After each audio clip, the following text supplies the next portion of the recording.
तो एवरीवन, कैसे हो आप सब? आई होप सभी बढ़िया होंगे, अच्छे से होंगे और अपनी तैयारी में एक बेहतरीन तरीके से जुटे होंगे। आप सबका फिर से एक बार स्वागत है एज फंडा में एक नई वीडियो के साथ। आरआरबी ग्रुप डी 2025, ठीक है, जीके जीएस की आपकी क्लास है जो 6 अक्टूबर 2022 शिफ्ट 3 में आपके जीके जीएस के क्वेश्चन जो पूछे गए थे वहाँ पे इनको एनालिसिस करवाया गया है। ठीक है, जिस स्टूडेंट ने अभी तक प्यारे बच्चे टेलीग्राम चैनल ज्वाइन नहीं किया है वो टेलीग्राम चैनल ज्वाइन कर लीजिए। वहाँ पे आपको जो पीडीएफ नोट्स प्रोवाइड करा दिए जाएंगे। पीडीएफ नोट्स बनाने की कोई जरूरत नहीं है, ठीक है, क्योंकि आपका एग्जाम बहुत जल्द होने वाला है। तो पीडीएफ नोट्स बनाने में जो है आप टाइम वेस्ट ना करें। पीडीएफ नोट्स जो टेलीग्राम से प्रोवाइड कर लें और क्विज़ेस भी जो है टेलीग्राम चैनल पे अटेम्प्ट कर लें। ठीक है, चलिए क्लास स्टार्ट कर देते हैं, बने रहिए हमारे साथ अंत तक। आज का पहला प्रश्न है, निम्न में से कौन सी संस्था या निकाय पंचायती राज की त्रिस्तरीय, ठीक है, व्यवस्था में शामिल नहीं है? मेरे प्यारे बच्चे, क्या शामिल नहीं है इसमें?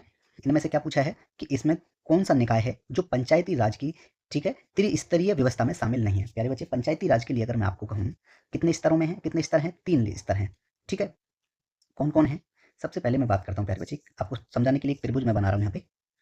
ठीक है, किस तरीके से है मेरे प्यारे बच्चे? मैं ये कहूँगा आपसे, आप कहोगे सर ठीक है, मान लिया कि 3 स्तर हैं। ठीक है, पहला स्तर बेटे क्या है? जिला परिषद, जो कि डिस्ट्रिक्ट लेवल का है। ठीक है, जिला परिषद मैं क्या मान लेता हूँ, ये क्या है मेरे प्यारे बच्चे? आप कहोगे जल्दी सर ये जिला परिषद है। क्या बताया मैंने इसे आपको? जिला परिषद, ये जिला परिषद है। ठीक है, ये डिस्ट्रिक्ट लेवल है। कौन सा लेवल है प्यारे बच्चे? ये आपका डिस्ट्रिक्ट लेवल। ठीक है, बात करूं मैं बेटे, मिडिल में क्या रहेगा? पंचायत समिति। कौन सी? पंचायत समिति। ये क्या है? पंचायत, पंचायत समिति। ठीक है, ब्लॉक लेवल, ये क्या है मेरे प्यारे बच्चे? Block level, block level. ठीक है, थर्ड है बेटे प्यारे बच्चे आपका ग्राम पंचायत। ये क्या है? ग्राम पंचायत। ठीक है, या विलेज लेवल कहेंगे इसको। ये क्या है बेटे? ये है आपका विलेज लेवल। ठीक है, अपर में है डिस्ट्रिक्ट लेवल, मिडिल में है आपका पंचायत समिति यानी ब्लॉक लेवल, और सबसे नीचे है आपका ग्राम पंचायत यानी विलेज लेवल। ठीक है, तो ये जो है तीनों क्या है मेरे प्यारे बच्चे? ये तीनों जो हैं क्या हैं? संस्था या कोई निकाय पंचायती राज की क्या है? ये त्रिस्तरीय व्यवस्था है। पंचायती राज की त्रिस्तरीय व्यवस्था है, जिला परिषद और पंचायत समिति और ग्राम पंचायत। इसमें तहसील परिषद नहीं है। ठीक है, ऑप्शन नंबर ए इसका राइट आंसर होगा कि तहसील परिषद जो है मेरे प्यारे बच्चे वो पंचायती राज की त्रिस्तरीय व्यवस्था में शामिल नहीं है। यह शहरी स्थानीय निकाय में संबंधित है। किसकी बात अगर मैं करूं प्यारे बच्चे? तहसील परिषद की। अगर मैं सबसे पहले आपसे तहसील परिषद की बात कर लेता हूं, किसकी बात की मैंने? तहसील परिषद। तो मेरे प्यारे बच्चे, तहसील परिषद जो है यह शहरी स्थानीय निकायों से संबंधित है। यह शहरी यह शहरी निकायों यह शहरी निकायों से संबंधित है। ठीक है, ये आप याद रखेंगे, ये जो है शहरी निकायों से संबंधित है। ठीक है, ना कि पंचायती राज से संबंधित। ठीक है, क्लियर हो गया? तो इसमें जो है आप देखोगे कि पंचायत राज की जो त्रिस्तरीय व्यवस्था है वो 3 है। एक तो जिला परिषद है, जिला और पंचायत समिति है और ग्राम पंचायत है। ठीक है, ये 3 है। तो ऑप्शन नंबर जो इसका ए राइट आंसर था। ग्राम पंचायत क्या है मेरे प्यारे बच्चे? ये सबसे निचले स्तर की इकाई है। ग्राम पंचायत में क्या है? ये सबसे निचले स्तर की इकाई है। कौन? ग्राम पंचायत। ठीक है, ये सबसे निचले स्तर की। ठीक है, और पंचायत समिति क्या है मेरे प्यारे बच्चे? ये ब्लॉक स्तर पर, ठीक है, मध्यवर्ती इकाई है। ब्लॉक स्तर पर क्या है? मध्यवर्ती इकाई है। और जिला परिषद क्या है प्यारे बच्चे? ये है पंचायती राज का सबसे ऊपरी या जिला स्तर का निकाय है। ठीक है, डिस्ट्रिक्ट लेवल का। क्लियर हो गया? ऑप्शन नंबर ए इसका राइट आंसर है। ठीक है प्यारे बच्चे, नेक्स्ट क्वेश्चन है आपका। क्वेश्चन क्या कहता है कि भारत की पहली मस्जिद चेरामन जुमा मस्जिद कौन सी? चेरामन जुमा मस्जिद वर्ष 2021 में जीर्णों द्वारा, ठीक है, जीर्णों द्वार के बाद इसके पुनः स्थापन के कारण सुर्खियों में थी। यह इसमें से किस राज्य में स्थित है? कौन सी? चेरामन जुमा मस्जिद। चेरामन जुमा मस्जिद जो मेरे प्यारे बच्चे वो केरल राज्य में है। ऑप्शन नंबर जो है इसका ए राइट आंसर है, ये बात याद रखेंगे। ठीक है, किसमें है? ये केरल राज्य में है। कौन? चेरामन जुमा मस्जिद। चेरामन चेरामन जुमा मस्जिद। चेरामन जुमा मस्जिद कहाँ है प्यारे बच्चे? ये है आपकी केरल राज्य में। ठीक है, ये बात याद रखेंगे। प्यारे बच्चे, केरल की मुख्य भाषा क्या है? किसकी? केरल की। अब सारी बातें मैं केरल की ही करने वाला हूँ। ठीक है, केरल की क्या बात की मैंने? मुख्य भाषा। मेरे प्यारे बच्चे, केरल की जो मुख्य भाषा है आप कहोगे सर वो मलयालम है। क्या है केरल की मुख्य भाषा? मलयालम। ठीक है, पेपर में कई बार आ चुका है केरल की मुख्य भाषा क्या है। ठीक है, अगर मैं केरल की कुछ जनजातियों की बात करूं, जनजाति, केरल में कौन कौन सी जनजाति हैं प्यारे बच्चे? आप कहोगे सर केरल में तो पनियार भी है। कौन सी है? पनियार है। ठीक है, और इरुलर, और क्या हो जाएगा? कट्टू नाइकन, कट्टू कट्टू नाइकन, और ओराली, ओराली। ठीक है, अदयार, अदयार, कदार। ठीक है, मुथुवन, मुथुवन। ठीक है, और मलन कुरावन, मलन कुरावन। ठीक है। और एक और है, उसको बोलते हैं हम चोल नायक्कन। क्या बोलते हैं? चोल नायक्कन। ये सभी जनजाति कहाँ की हैं? ये सभी जनजाति केरल की हैं। ठीक है। मैं केरल के मुख्य त्योहारों की बात कर लेता हूँ। मुख्य त्योहार किसके बात कर रहा हूँ? मैं सिर्फ केरल की ही बात कर रहा हूँ, कोई स्टेट और नहीं लिया मैंने। ठीक है, ये बात याद रखेंगे। केरल के मुख्य त्योहार कौन से बेटे? ओनम है। कौन सा है? ओनम हो जाएगा। और विशु। ठीक है। त्रिशूर पूरम, त्रिशूर पूरम। और अट्टुकल, अट्टुकल। ठीक है, पोंगाला, अट्टुकल पोंगाला। ठीक है। ये सभी जो है प्यारे बच्चे मुख्य त्योहार है केरल के। केरल की मुख्य झीलों की बात कर लेता हूं मैं। केरल की, केरल की मुख्य झील। ठीक है, बार बार क्वेश्चन रिपीट नहीं होता है। ठीक है, साथ के साथ बने रहिए। केरल की मुख्य झील कौन कौन सी प्यारे बच्चे? एक तो उसमें है वेम्बनाड झील। कौन सी है? वेम्बनाड झील। ठीक है, ये भारत की सबसे लंबी झील है। भारत की, लिख देता हूं, भारत की सबसे लंबी झील कौन सी है? वेम्बनाड झील है, जो कहां पे है? केरल में है। ठीक है। और अष्टमुड़ी झील, और कौन सी है? अष्टमुड़ी झील। ये जो है मेरे प्यारे बच्चे केरल की सबसे खारे पानी की झील है। खारे पानी की झील किसकी है? ये खारे पानी की झील है, ये बात याद रखेंगे। ठीक है। मीठे पानी की झील कौन सी है केरल में प्यारे बच्चे? वो है सस्तमकोट्टा। सस्तमकोट्टा। ठीक है, ये जो है मीठे पानी की झील है। मीठे पानी की झील। ठीक है, ये आप याद रखेंगे। क्लियर हो गया? ठीक है, चलिए मैं एक बात बताऊं, केरल में जो है मेरे प्यारे बच्चे इडुक्की जल विद्युत परियोजना जो है कहाँ है? केरल राज्य में है और पेरियार नदी पर है, ये बात याद रखेंगे। इडुक्की जल विद्युत परियोजना, क्या लिखा मैंने? इडुक्की, इडुक्की जल विद्युत, इडुक्की जल विद्युत परियोजना कहां पर है? ये केरल में है। किस नदी पर है? पेरियार नदी पर। पेरियार नदी पर है केरल में। ठीक है, ये आप याद रखें। क्लियर हो गया? चलिए नेक्स्ट क्वेश्चन है आपका। भारत सरकार द्वारा देश में सतत कृषि और ग्रामीण विकास को बढ़ावा देने के लिए निम्न में से किस वित्तीय संस्थान की स्थापना की गई थी? तो मेरे प्यारे बच्चे, भारत सरकार द्वारा जो है देश में सतत कृषि और ग्रामीण विकास को बढ़ावा देने के लिए जो है किसकी स्थापना की गई थी प्यारे बच्चे? 12 जुलाई 1982 को नाबार्ड की स्थापना की गई थी, ये बात याद रखेंगे। किसकी स्थापना की गई थी प्यारे बच्चे? नाबार्ड। ये इसका राइट आंसर है। किसकी? नाबार्ड की स्थापना की गई थी। और किस वर्ष की गई थी प्यारे बच्चे? आप कहोगे सर 12 जुलाई, 12 जुलाई 1982 को की गई थी। ठीक है, 12 जुलाई 1982 को जो है मेरे प्यारे बच्चे संसद के एक अधिनियम द्वारा की गई थी। ठीक है, संसद के एक अधिनियम द्वारा की गई थी। इसकी स्थापना मेरे प्यारे बच्चे कौन सी पंचवर्षीय योजना में की गई थी? छठवीं पंचवर्षीय योजना में की गई थी। छठवीं या छठी पंचवर्षीय योजना, छठी पंचवर्षीय योजना में। ठीक है, छठी पंचवर्षीय योजना में 12 जुलाई 1982 को नाबार्ड की स्थापना की गई थी। ठीक है, मैं कहूं प्यारे बच्चे इसको लाने का क्या ही उद्देश्य था? क्यों ही इसको नाबार्ड को लाया गया? क्यों ही ये संस्था बनाई गई? क्या ही इसका उद्देश्य था कि इसको नाबार्ड का जो है क्या है स्थापना करनी पड़ी? तो मेरे प्यारे बच्चे ये जो है कृषि और ग्रामीण क्षेत्रों में जो है प्यारे बच्चे विकास को बढ़ावा देने के लिए, ठीक है, विकास को बढ़ावा देने के लिए जो है ये शीर्ष विकास बैंक है। ठीक है, तो क्या लिखूंगा मैं यहाँ पे? यह कृषि और ग्रामीण, यह यह कृषि और, यह कृषि और ग्रामीण क्षेत्रों में, ग्रामीण क्षेत्रों में सतत और समतापूर्ण, सतत और समतापूर्ण, ठीक है, विकास को बढ़ावा देने के लिए, विकास को, मेरा थोड़ा थोड़ा जुकाम हो गया भाई, विकास को सतत बढ़ावा देने के लिए, ठीक है, सतत और समतापूर्ण विकास को बढ़ावा देने के लिए, बढ़ावा देने के लिए एक शीर्ष, बढ़ावा देने के लिए एक शीर्ष विकास बैंक है, विकास बैंक है। ठीक है, बताइए क्या है, कोई भी क्वेश्चन ना छोड़ना नहीं है। हाँ, ये है कि भाई इसको तो मैंने कभी पढ़ा ही नहीं है, तो वो एक मजबूरी है, देखो छोड़ना पड़ेगा क्योंकि नेगेटिव मार्किंग है। ठीक है, उम्मीद कर रहा हूँ कि भाई 40 में से कम ना 35 क्वेश्चन तो राइट हमारे हो ही जाएँ। ठीक है, एक भी क्वेश्चन मैं नहीं छोड़ता हूँ आपका, सारे क्वेश्चन आपके पीवाईक्यू करा रहा हूँ क्योंकि पीवाईक्यू बहुत इंपॉर्टेंट है कराना। ठीक है, चलिए, तो मैंने क्या बताया, इसका ये उद्देश्य था नाबार्ड का, जिसकी स्थापना 12 जुलाई 1982 को छठवीं पंचवर्षीय योजना में की गई थी। ठीक है, अब मैं बात करूंगा प्यारे बच्चे नाबार्ड का मुख्यालय कहाँ है। एक एक पॉइंट में लिख रहा हूँ बोल के भी, ठीक है, कुछ रह ना जाए। इसका मुख्यालय प्यारे बच्चे कहाँ पर है? आप कहोगे सर मुंबई में है। ठीक है, इसका मुख्यालय कहाँ है? मुंबई में है। ठीक है, मेरे प्यारे बच्चे, मैं बात करूंगा भारतीय लघु उद्योग विकास बैंक, जिसको हम बोलते हैं सिडबी। ऑप्शन बी है आपका सिडबी। ठीक है, यहाँ नाबार्ड का इतना ही है। अब मैं बात किसकी कर रहा हूँ? अब मैं बात कर रहा हूँ आपके सिडबी की। ठीक है, इस बैंक की स्थापना प्यारे बच्चे संसद के एक अधिनियम के तहत की गई थी। कब की गई थी इसकी स्थापना मेरे प्यारे बच्चे? 2 अप्रैल 1990 ईस्वी को इसकी स्थापना की गई थी। मैं इसके मुख्यालय की बात करूंगा। इसका मुख्यालय प्यारे बच्चे लखनऊ में है। कहां पर है? लखनऊ में है। ठीक है, ये आप याद रखें।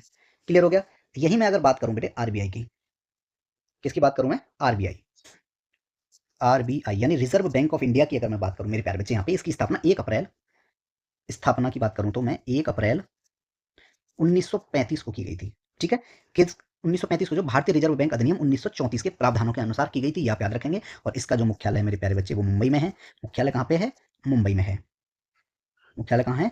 इसका भी मुख्यालय मुंबई है और नाबार्ड का भी मुंबई में है। ठीक है, क्लियर हो गया। चलिए नेक्स्ट क्वेश्चन है प्यारे बच्चे आपका। क्वेश्चन कहता है कि निम्न में से वह एकमात्र नदी है, कौन सी नदी है? एकमात्र नदी है जो राजस्थान के पश्चिमी भाग में बहती है। राजस्थान के पश्चिमी भाग में मेरे प्यारे बच्चे सिर्फ एक नदी बहती है। इनमें से कौन सी है? वो है आपकी लूनी नदी। राजस्थान के जो है पश्चिमी भाग में बहने वाली प्रमुख नदी कौन सी है? इन ऑप्शंस के हिसाब से लूनी नदी है। ठीक है, पश्चिमी भाग में बहती है। कहाँ बहती है प्यारे बच्चे? वो पश्चिमी भाग में, पश्चिमी भाग में, पश्चिमी भाग में बहने वाली नदी, बहने वाली नदी इनमें से कौन सी है? लूनी नदी है। कौन सी है? लूनी नदी, जो पश्चिमी भाग में बहती है।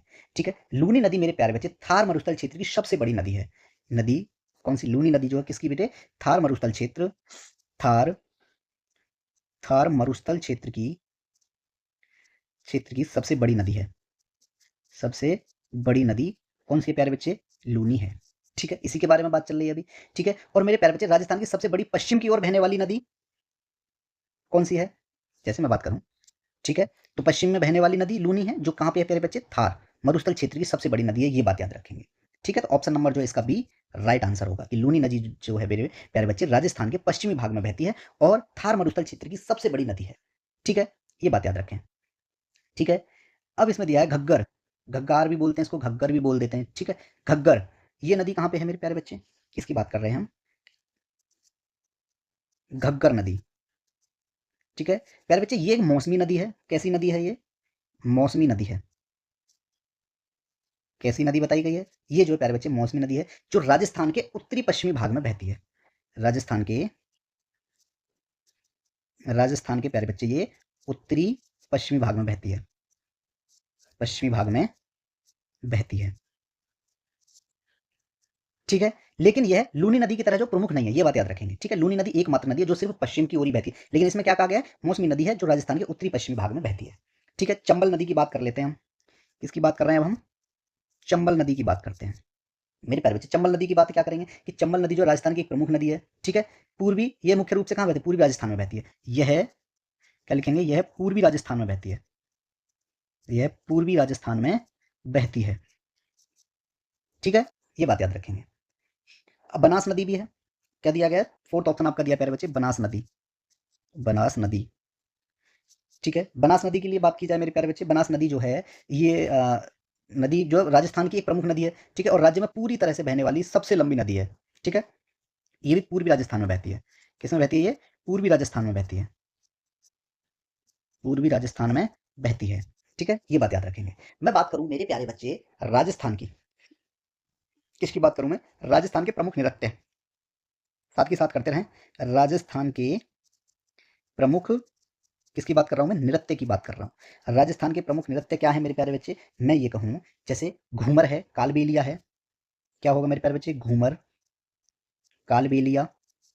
ठीक है, एक है चरी। ठीक है, और 13 ताली, 13 ताली कच्ची घोड़ी भी है शायद उसमें, भवई। ठीक है, गेर और लूर, गेर है और क्या है मेरे प्यारे बच्चे? लूर। ये सभी जो राजस्थान के प्रमुख नृत्य हैं। राजस्थान की प्रमुख जनजाति के बारे में बात करें प्यारे बच्चे, राजस्थान की राजस्थान की प्रमुख जनजाति, राजस्थान की प्रमुख जनजातियों के बारे में अगर मैं यहाँ बात करूं मेरे प्यारे बच्चे, तो वो क्या क्या होंगी? जैसे मीणा, भील, कौन कौन सी हो जाएंगी? मीणा और भील। ठीक है, और क्या हो जाएगा? गरासिया, गरासिया और सहरिया। ठीक है, एक और है मुझे ध्यान आ रहा है, डामोर। ठीक है, ये सभी क्या है प्यारे बच्चे? ये राजस्थान की प्रमुख जनजातियां हैं। क्लियर हो गया। चलिए नेक्स्ट क्वेश्चन है आपका प्यारे बच्चे। क्वेश्चन कहता है कि 20 वॉट स्रोत से संयोजित संयोजित हो गए एक विद्युत पंखे की शक्ति 10 वाट है, पंखे में प्रवाहित होने वाला धारा कितनी होगी? यानी the power of the electric fan is 10 watt when it is connected to 20 volt, ठीक है, source, what is the current flow through the fan? ठीक है, तो उसने पूछा पंखे में प्रवाहित होने वाले धारा यानी करंट कितना है। मेरे प्यारे बच्चे, यही अगर मैं आपसे बात करूं, पावर ऑफ इलेक्ट्रिक फैन क्या दिया गया है? सबसे पहले आपको मेरे प्यारे बच्चे, आप कहोगे सर पावर दिया गया है जिसको हम पी से डिनोट करते हैं, इक्वल्स टू में है 10 वॉट, राइट है, कुछ चेंज करने की जरूरत नहीं है। आप कहोगे सर इसमें तो हमें जो है कुछ लग रहा है कि पोटेंशियल डिफरेंस भी दिया गया है। क्या दिया गया है आपको? पोटेंशियल डिफरेंस, जिसको किससे डिनोट करते हैं? आप कहोगे सर वी से, और कितना दिया है? 20 वी करके दिया है, ठीक है, 20 वी करके दिया है, ठीक है, पावर 10 वॉट था, ठीक है, पोटेंशियल डिफरेंस मेरे प्यारे बच्चे कितना है? 20 वोल्ट है, ठीक है। अब पूछा इसने पंखे में करंट पूछा है, और करंट को मेरे प्यारे बच्चे आप कहोगे किससे डिनोट करते हैं? सर आई से। करंट को किससे डिनोट करते हैं हम? आई से, ठीक है, करंट को किससे डिनोट किया हमने? आई से, और यही हमसे पूछा है, ठीक है। फॉर्मूला बेस्ड है, चुटकियों में करेंगे, टाइम नहीं लगाना है, ठीक है। पावर का फॉर्मूला क्या होता है मेरे प्यारे बच्चे? पोटेंशियल डिफरेंस इनटू करंट, यानी पावर, पावर बराबर में क्या होता है? पोटेंशियल डिफरेंस इनटू में करंट, यही होता है, ठीक है। यहां से निकालना क्या है हमें? करंट। अगर हम आई की वैल्यू निकाल लेंगे तो क्या हो जाएगा प्यारे बच्चे? पावर अपॉन पोटेंशियल डिफरेंस, ठीक है। अब आई की वैल्यू निकालने के लिए पावर की वैल्यू कितनी दी गई थी? 10 वॉट, और मेरे प्यारे बच्चे वोल्ट पोटेंशियल डिफरेंस कितना दिया था? 20, तो आई की वैल्यू कितनी हो जाएगी मेरे प्यारे बच्चे? 0.5, और करंट की ऐसा यूनिट क्या होती है प्यारे बच्चे? एम्पेयर, ठीक है, 0.5 एम्पेयर, ठीक है। करंट इसमें पूछा था, क्लियर हो गया, ठीक है। पावर क्या होता है मेरे प्यारे बच्चे की डेफिनेशन भी पूछ लेता है आपसे, आपसे पूछ ले कि मेरे प्यारे बच्चे ये पावर क्या है? पावर क्या है? तो आप क्या कहोगे? The rate of doing work, rate of rate of rate of doing work is known as power, या पावर इसको क्या बोलते हैं हिंदी में? शक्ति, ठीक है। क्या कहेंगे हिंदी में? क्या लिखेंगे इसको? कि कार्य करने की दर को शक्ति कहते हैं। कार्य कार्य करने की दर क्या कहलाती है? शक्ति कहलाती है, जिसका प्यारे बच्चे ऐसा यूनिट या ऐसा ही मात्रक की अगर मैं बात करूं तो क्या होता है? वो होता है आपका वॉट, ठीक है, जिसको हम डब्ल्यू से डिनोट करते हैं, क्लियर है। चलिए नेक्स्ट क्वेश्चन है आपका प्यारे बच्चे, ये रहा। इस क्वेश्चन को करने से पहले ना थोड़ा एक चीज और मैं इसमें बताना भूल गया आपको, इस वाले क्वेश्चन में ही। इसमें पता है कि कुछ सिंबल्स होते हैं प्यारे बच्चे इलेक्ट्रिसिटी के, जैसे मैं कहूँ इलेक्ट्रिक शेल, किसकी बात कर रहा हूँ मैं यहाँ पे? ये थोड़ा क्वेश्चन था आपका, करा दिया मैंने। अब मैं बात कर रहा हूँ आपका electric electric shell. Electric shell का मेरे प्यारे बच्चे अगर मैं कहूँ सिंबल कैसा होगा, तो आपको पता है सिंबल कैसा होगा इलेक्ट्रिक शेल का? ये पॉजिटिव होगा, और एक टर्मिनल इसका प्यारे बच्चे नेगेटिव होगा। ये इलेक्ट्रिक सेल का क्या है? ये सिंबल है, ठीक है। मैं कहूं मेरे प्यारे बच्चे प्लग की या ओपन स्विच, ठीक है, किसकी बात कर रहा हूं मैं? प्लग की और स्विच, ठीक है। कैसा स्विच? Open switch. तो मेरे प्यारे बच्चे वो किस तरीके से जो है सिंबल होगा इसका? इस तरीके से, ठीक है। अगर मैं यहाँ कहूँ स्विच क्लोज्ड, अगर यहाँ पे ओपन था लेकिन अब यहाँ पे क्या है मेरे प्यारे बच्चे? प्लग जो है, प्लग की क्या किया मैंने? क्लोज्ड। तो अब किस तरीके से बेटे इसका सिंबल होगा? सर इसमें एक डॉट बीच में आ जाएगी, ठीक है। वायर जॉइंट, किसकी बात कर रहा हूं मैं? Wire joint. वायर जॉइंट का सिंबल कैसा होगा प्यारे बच्चे? आप कहोगे सर इस तरीके से होगा, ये वायर जॉइंट का सिंबल है, ठीक है प्यारे बच्चे। रेसिस्टर, अगर मैं रेसिस्टर की बात करूं, रेसिस्टर, रेसिस्टर का सिंबल किस तरीके से होगा? आप कहोगे सर इस तरीके से होगा, ठीक है, ये रेसिस्टर है। वेरिएबल रेसिस्टर, या मैं रोस्टेट की बात करूं, RHOESTAT, रोस्टेट क्या होगा प्यारे बच्चे? आप कहोगे सर इस तरीके से होगा, लेकिन इसमें एक एरो का साइन होगा, ठीक है। ये बात याद रखें, कुछ साइंस थे जो मैंने आपको बता दिए, ठीक है प्यारे बच्चे। चलिए नेक्स्ट क्वेश्चन है आपका। क्वेश्चन कहता है प्यारे बच्चे आपका कि राज्य के राज्यपाल का एक राज्य से दूसरे राज्य में स्थानांतरण भारत के द्वारा होता है। किसके द्वारा किया जाता है? किसी राज्यपाल का नियुक्ति या किसी राज्यपाल के राज्य से एक राज्य से दूसरे राज्य में स्थानांतरण किसके द्वारा किया जाता है? वो मेरे प्यारे बच्चे राष्ट्रपति के द्वारा किया जाता है। किसके द्वारा किया जाता है? राष्ट्रपति द्वारा, राष्ट्रपति द्वारा, ठीक है। एक राज्य से दूसरे राज्य में स्थानांतरण राष्ट्रपति द्वारा किया जाता है, किसी भी राज्यपाल का, ठीक है। ये भारतीय संविधान का अनुच्छेद कौन कहता है? ये अनुच्छेद मेरे प्यारे बच्चे 155 में कहा गया है। 155 में कहा गया है कि राज्य के राज्यपाल की जो नियुक्ति होगी वो राष्ट्रपति द्वारा की जाएगी, ठीक है। 153 यही कहता, सॉरी वो 155 यही कहता है कि राज्यपाल की नियुक्ति जो है किसके द्वारा की जाएगी? वो आपके भारत के राष्ट्रपति द्वारा की जाएगी। ऑप्शन नंबर जो है इसका बी राइट आंसर है, ठीक है प्यारे बच्चे। मैं ये कहूँ कि 153 में अनुच्छेद में क्या है फिर? अनुच्छेद अनुच्छेद 153 में क्या है? आप कहोगे सर 153 में तो दिया गया कि राज्यों के लिए एक राज्यपाल होगा, राज्यों के राज्यपाल, राज्यों के राज्यपाल दिए गए हैं। वहीं अगर मैं बात करूं प्यारे बच्चे अनुच्छेद 154 में क्या दिया गया है? ठीक है, आप कहोगे राज्य की कार्यपालिका शक्ति दी गई है। क्या दी गई है? राज्य की कार्यपालिका शक्ति, कार्यपालिका शक्ति किसकी? राज्य की। ठीक है, वहीं मैं बात करूं 155 की, 155 में क्या है? राज्यपाल की नियुक्ति है। लिख देता हूं एक और बार, अनुच्छेद 155 में क्या है? राज्यपाल की नियुक्ति, राज्यपाल की नियुक्ति। ठीक है, अब राज्यपाल को जो नियुक्त किया गया तो उसकी कुछ पदावधि भी तो होगी कि उसको कितनी अवधि तक जो है उसको राज्यपाल बना के रखना है। तो वो किसमें दिया? 156 में दिया है राज्यपाल की पदावधि, राज्यपाल की पदावधि। ठीक है, ये मैं ऐसे ही नहीं लिखवा रहा हूँ क्योंकि क्वेश्चंस में जो है ना, पेपर में क्वेश्चंस आते हैं अनुच्छेद से। ठीक है, पूछ लिया जाता है, ये सभी राज्यपाल के अनुच्छेद हैं। ठीक है, अगर मैं 157 की बात करूं, अनुच्छेद 157 की बात करूं तो क्या है उसमें? राज्यपाल के नियुक्त होने के लिए अहर्ता, राज्यपाल नियुक्त होने के लिए,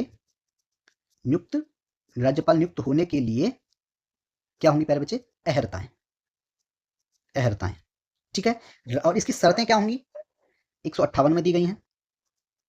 अनुच्छेद 158 में क्या दिया गया है कि राज्यपाल के पद के लिए शर्तें, राज्यपाल के पद के लिए, राज्यपाल के पद के लिए शर्तें। ठीक है, यही अगर मैं बात करूं मेरे प्यारे बच्चे कि शपथ और प्रतिज्ञान 159 में है। अनुच्छेद 159 में क्या दिया गया है? अनुच्छेद 59 में दिया है कि राज्यपाल द्वारा शपथ और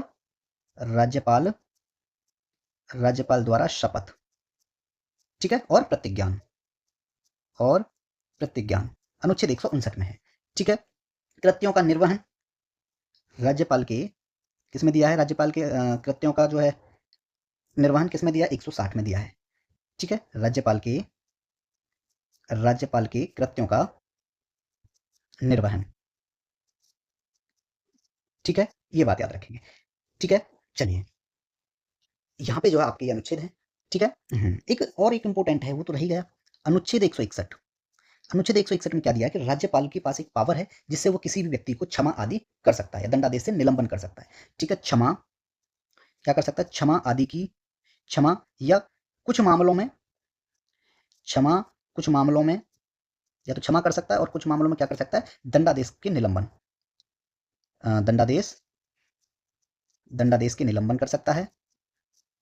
ठीक है, और परिहार या लघुकरण की राज्यपाल की शक्ति। ठीक है, परिहार, लघुकरण मतलब किसी भी को छोटा करना। मान लीजिए कोई 10 साल की कैद हुई तो उसको 5 साल कर सकते हैं, राज्यपाल द्वारा की जा सकती है। ठीक है, परिहार या लघुकरण राज्यपाल की शक्ति। ठीक है, तो ये मैं आपको बताना चाहता था। ठीक है, चलिए क्लियर हो गया। नेक्स्ट क्वेश्चन है आपका प्यारे बच्चे कि विज्ञान प्रयोगशाला में, किसमें? विज्ञान प्रयोगशाला में एक क्रियाकलाप करते समय एक छात्र की शर्ट पर दाग लग गया तो दाग को हटाने के लिए उसे किस रसायन का प्रयोग करना चाहिए? तो मेरे प्यारे बच्चे अगर सोडियम कार्बोनेट यूज किया जाए, क्या यूज किया जाए? सोडियम, अगर सोडियम कार्बोनेट यूज किया जाए तो वो जो है दाग को हटा सकता है। क्यों? सोडियम कार्बोनेट एक एल्काली है। क्या है प्यारे बच्चे? ये एक एल्काली है। एल्काली का मतलब क्या है? क्षार। ठीक है, इसका केमिकल फॉर्मूला क्या होता है? Na2CO3, Na2CO3 sodium carbonate. ठीक है, इसका उपयोग मेरे प्यारे बच्चे वसा और तेल के जो दागों को हटाने के लिए किया जाता है। क्यों? क्योंकि ये कैसा है बेटे? ये तेल को पाइसीकृत कर सकता है। ये ऑयल को क्या कर सकता है मेरे प्यारे बच्चे? इमल्सीफाई कर सकता है। ये ऑयल को क्या कर सकता है प्यारे बच्चे? ये ऑयल को पाइसीकृत कर सकता है, पाइसीकृत कर सकता है। ये ऑयल को पाइसीकृत कर सकता है, यानी क्या कर सकता है? ऑयल को इमल्सीफाई, अरे हे चल जा भाई, इमल्सीफाई कर सकता है। ठीक है, तो इसलिए जो है सोडियम कार्बोनेट से जो है आप दागों को हटा सकते हो। मैं ये कहूँ प्यारे बच्चे, sodium carbonate react with hydrochloric acid. अगर Na2CO3, अगर सोडियम कार्बोनेट को हाइड्रोक्लोरिक एसिड के साथ अगर रिएक्ट किया जाए तो मेरे प्यारे बच्चे आपको सोडियम क्लोराइड और क्या मिलेगा? हाइड्रो वाटर और कार्बन डाइऑक्साइड प्राप्त होंगे। ठीक है, Na2CO3 क्या है? यहाँ पे सोडियम कार्बोनेट है। क्या है? Sodium carbonate. आप कहोगे ये क्या है? हाइड्रोक्लोरिक एसिड, हाइड्रोक्लोरिक एसिड है। ठीक है, ये क्या है? Sodium chloride, sodium chloride. ये वाटर है और ये कार्बन डाइऑक्साइड, गैस है। ठीक है, आपको समझ में आया कि अगर हमने सोडियम कार्बोनेट को रिएक्ट किया किसके साथ? हाइड्रोक्लोरिक एसिड के साथ। ठीक है, तो क्या मिला हमें? सोडियम क्लोराइड, वाटर और कार्बन डाइऑक्साइड। ठीक है, क्लियर हो गया। चलिए नेक्स्ट क्वेश्चन है आपका। आंसर जो है ना इसमें आपका कौन सा रहेगा? ए, ऑप्शन नंबर ए आपका राइट आंसर है। ठीक है, चलिए नेक्स्ट क्वेश्चन है मेरे प्यारे बच्चे कि वित्त वर्ष 2020-21 में किस राज्य ने सर्वाधिक कोयला उत्पादन दर्ज किया। यानी 2020-21 में किस राज्य ने सबसे ज्यादा कोयला उत्पाद किया, तो वो है आपका छत्तीसगढ़। किसकी बात हो रही है प्यारे बच्चे? 2000, आप कहोगे सर 2020 और 21 की बात हो रही है। 2020 और 21 में जो है मेरे प्यारे बच्चे सबसे ज्यादा कोयला किसने उत्पाद किया था? छत्तीसगढ़ राज्य ने। किसने? छत्तीसगढ़ राज्य ने। ठीक है, अब यही मैं बात करूंगा एक साल बढ़ा के।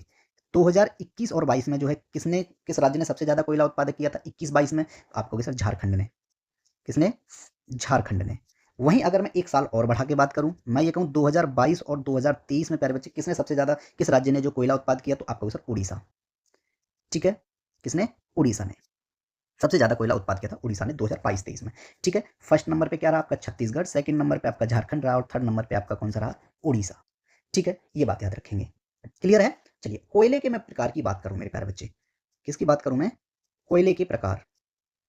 ठीक है, कोयले के प्रकार की यहाँ पे बात हो रही है। ठीक है, सबसे पहले मैं लिखूंगा कोयले का प्रकार एंथ्रेसाइट। क्या लिखा मैंने?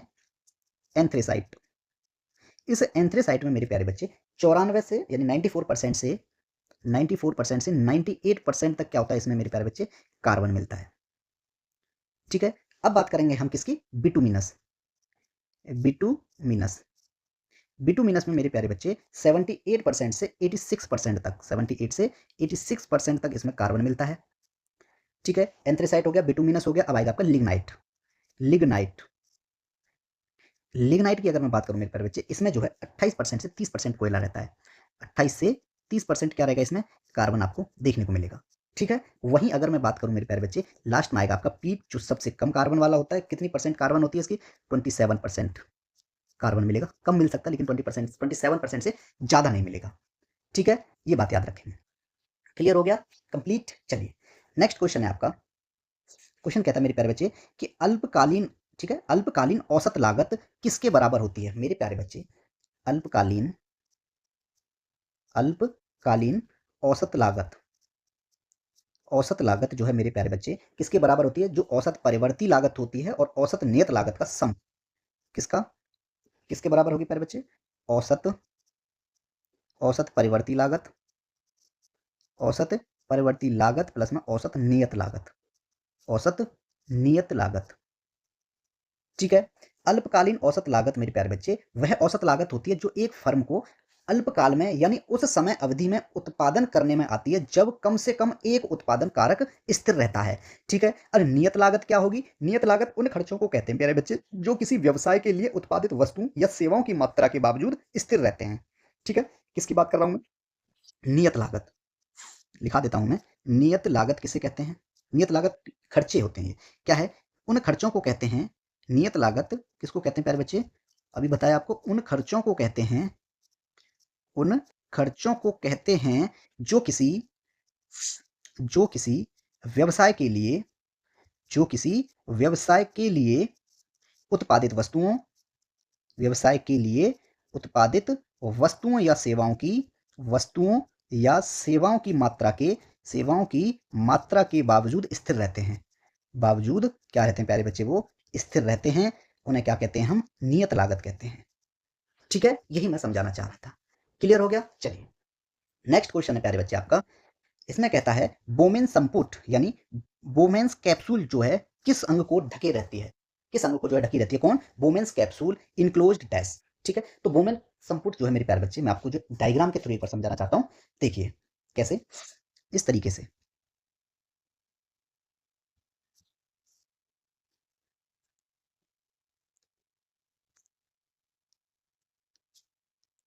देखो,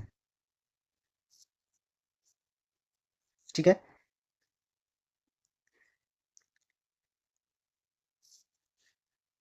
आराम से ध्यान से समझना डायग्राम को। ठीक है, जल्दबाजी नहीं करनी है। डायग्राम बनाने की आपको कोई ज़रूरत नहीं है, क्योंकि ये डायग्राम आपको जो है टेलीग्राम चैनल पे पूरा बना हुआ मिल जाएगा। ठीक है, आपको कोई ज़रूरत नहीं है कि आप मूड खप्पी करें, आप सिर्फ समझें। ठीक है, इसके अंदर प्यारे बच्चे कुछ इस तरीके की संरचना होती है, इस तरीके की।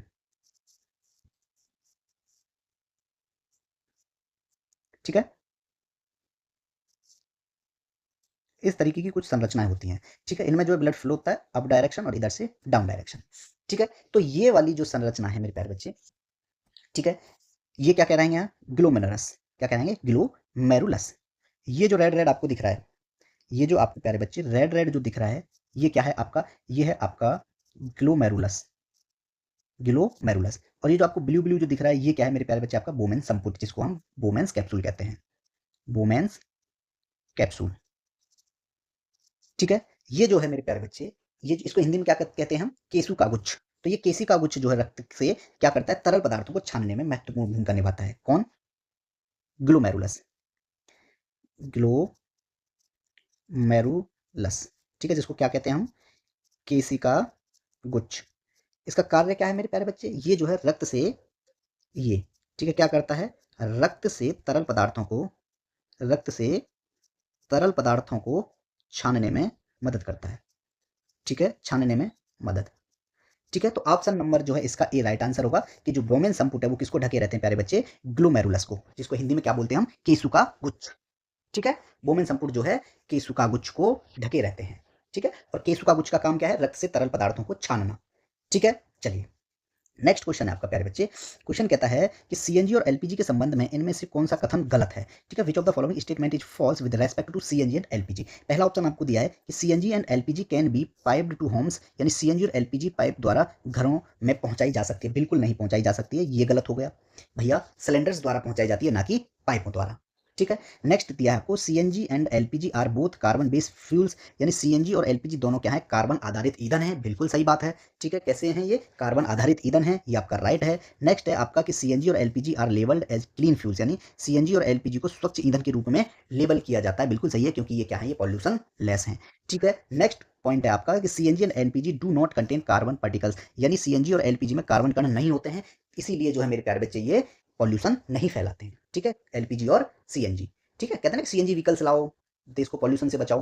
ठीक है, तो ऑप्शन नंबर जो है इसमें प्यारे बच्चे ए राइट आंसर है कि पाइप द्वारा जो है घरों में पहुंचाई जा सकती है। ठीक है, ये नहीं पहुंचाई जा सकती, ये राइट आंसर है। ठीक है, चलिए नेक्स्ट क्वेश्चन है इसका। क्वेश्चन कहता है मेरे प्यारे बच्चे कि ईसाइयों के ईस्टर त्योहार के बारे में महत्वपूर्ण बात क्या है। किसके, ईसाइयों के ईस्टर त्योहार के बारे में इनमें से कौन सी एक महत्वपूर्ण बात है। ठीक है, इसे ईसा मसीह के जन्मदिन के रूप में मनाया जाता है, बिल्कुल नहीं मनाया जाता है, ये गलत होगा। ठीक है, यह ईसाइयों के नए साल का प्रतीक है, नहीं भैया, ईसाइयों के नए साल का प्रतीक नहीं है ये। ठीक है, ये कब मनाया जाता है मेरे प्यारे बच्चे, यह यीशु, ठीक है, यह यीशु मसीह के मृत से मृत्युत्थान यानी फिर से जी उठने का प्रतीक है, ये इसका राइट आंसर है। ठीक है, ऑप्शन नंबर सी ही इसका राइट आंसर है, आगे जाने की जरूरत ना है। ठीक है, समझ गए। चलो नेक्स्ट क्वेश्चन कहा कह रहा है, नेक्स्ट क्वेश्चन कह रहा है बेटे कि धावन सोडा बनाने के लिए इनमें से किस कच्चे माल का उपयोग किया जाता है। धावन सोडा यानी मेरे प्यारे बच्चे क्या होता है, धावन सोडा क्या होता है, धावन सोडा होता है Na2CO3 10H2O। ठीक है, जिसको हम क्या बोलते हैं, वॉशिंग सोडा। क्या होता है मेरे प्यारे बच्चे, वॉशिंग सोडा, यानी धावन सोडा का सूत्र क्या है, Na2CO3 10H2O होता है। और इसमें से किसकी जरूरत होती है, देखो अगर मैं ये कहूं कि प्यारे बच्चे सोडियम क्लोराइड को, फर्स्ट इक्वेशन मैंने क्या बताई आपको कि जब सोडियम क्लोराइड को मेरे प्यारे बच्चे मैंने वाटर, कार्बन डाइऑक्साइड की प्रेजेंस में और नाइट्रिक यानी NH3 की प्रेजेंस में इसको जब मैंने रिएक्ट कराया तो मेरे प्यारे बच्चे मुझे अमोनियम क्लोराइड मिलेगा, एक तो NH4Cl अमोनियम क्लोराइड मिलेगा, और एक अब मुझे सोडियम हाइड्रोजन कार्बोनेट मिलेगा, जिसे मैं क्या कहूंगा NaHCO3। ठीक है, मुझे क्या मिल गया, एक तो अमोनियम क्लोराइड मिल गया, ये क्या मिल गया, अमोनियम, अमोनियम क्लोराइड। ठीक है, और एक क्या मिल गया मेरे प्यारे बच्चे मुझे, sodium hydrogen carbonate, sodium hydrogen, sodium hydrogen carbonate. ठीक है मेरे प्यारे बच्चे, अब आप देखो सोडियम हाइड्रोजन कार्बोनेट को अगर मैं हीट करता हूं, क्या करता हूं प्यारे बच्चे, सोडियम हाइड्रोजन कार्बोनेट, कार्बोनेट यानी NaHCO3 को मेरे प्यारे बच्चे अगर मैंने अब हीट किया इसको, तो मुझे क्या मिलेगा, सोडियम कार्बोनेट यानी Na2CO3, Na2CO3 प्लस में इसमें से निकल के आएगा एक H2O, और क्या निकल के आएगा एक कार्बन डाइऑक्साइड, इसको अगर मैंने बैलेंस कर दिया तो। ठीक है, चलिए अब मैं ये कहूँ मेरे प्यारे बच्चे, यहां फिर से ये क्या था, सोडियम हाइड्रोजन कार्बोनेट था, ये क्या था, ये आपका हो गया sir sodium, sodium hydrogen carbonate. Sodium hydrogen carbonate को जब मैंने हीट किया तो मेरे पास क्या निकल के आया बेटे, सोडियम कार्बोनेट, इसको क्या बोलते हैं हम, Na2CO3 को सोडियम कार्बोनेट। ठीक है, वाटर और कार्बन डाइऑक्साइड निकल के आ गए। अगर मैंने प्यारे बच्चे अब इस Na2CO3 को, किसको, इसको सोडियम कार्बोनेट यानी Na2CO3 को मेरे प्यारे बच्चे जब मैंने 10 वाटर ऑफ मॉलिक्यूल्स के साथ इसको अब क्रिया कराया तो क्या बन गया, Na2CO3 10H2O, और यही क्या है मेरे प्यारे बच्चे, आपका washing soda, washing soda, washing soda नहीं, वॉशिंग सोडा हाँ, धावन सोडा, वॉशिंग सोडा, यही पूछा गया था। अब इसमें आप देखो मेरे प्यारे बच्चे, स्टार्टिंग में सिर्फ NaCl लिया गया था, ऑप्शन नंबर डी इसका राइट आंसर है। सोडियम क्लोराइड को जब वाटर और कार्बन डाइऑक्साइड और नाइट्रिक एसिड के साथ किया तो मुझे सोडियम क्लोराइड अमोनियम क्लोराइड मिल गया। अब इस अमोनियम क्लोराइड को मैंने क्या किया और क्या मिला मुझे, सोडियम हाइड्रोजन कार्बोनेट। अब इस सोडियम हाइड्रोजन कार्बोनेट को मैंने हीट कर दिया तो ये मिल गया। इसको जब मैंने 10 वाटर मॉलिक्यूल्स के साथ मिलाया तो वाशिंग सोडा मिल गया। सबसे पहले किस चीज की आवश्यकता रही, सोडियम क्लोराइड। ठीक है, ऑप्शन नंबर डी इसका राइट आंसर है। ठीक है, चलिए नेक्स्ट क्वेश्चन है आपका, एक वयस्क मानव मूत्र में, ठीक है, क्या क्या होता है मेरे प्यारे बच्चे, उसमें जो है एक तो 95% तो प्यारे बच्चे वाटर होता है, 2.5% यूरिया होता है, 2.5% ही अदर वेस्ट प्रोडक्ट होते हैं। ठीक है, यानी 90% 95% जल होता है, 2.5% यूरिया और 2.5% क्या होता है, अन्य अपशिष्ट उत्पाद होते हैं। ऑप्शन नंबर डी इसका राइट आंसर है। ठीक है, ऑप्शन नंबर डी इसका क्या प्यारे बच्चे राइट आंसर है। ठीक है, मैं यहाँ पे एक चीज बताना चाहता हूँ पीएच वैल्यूज के बारे में। किसके बारे में, पीएच वैल्यू। ठीक है, बैटरी एसिड का पीएच वैल्यू कितना होता है प्यारे बच्चे, इसका बैटरी का जो एसिड होता है उसका पीएच वैल्यू कितना होता है मेरे प्यारे बच्चे, 0। ये क्या है, पीएच वैल्यू की बात हो रही है। ठीक है, कितनी होती है, 0 होती है। हाइड्रोक्लोरिक एसिड की बात करूं प्यारे बच्चे में, यहाँ पे मैंने क्या लिखा है, ये इसकी हाइड्रोक्लोरिक एसिड की क्या होती है, 0। अगर यही मैं बात करूं मेरे प्यारे बच्चे हाइड्रोक्लोरिक एसिड यानी HCl, हाइड्रोक्लोरिक एसिड की अगर मैं बात करूं तो कितना होता है प्यारे बच्चे, पीएच वैल्यू 1 होती है। अगर मैं विनेगर की बात करूं, किसकी बात कर रहा हूं मैं, विनेगर की बात करूं तो प्यारे बच्चे विनेगर का जो पीएच वैल्यू होगा वो होगा 2। ठीक है, अगर मैं ऑरेंज जूस की बात करूं, ऑरेंज ऑरेंज जूस की बात करता हूं तो इसकी पीएच वैल्यू होगी मेरे प्यारे बच्चे 3। ठीक है, टोमेटो जूस की बात करूं मैं,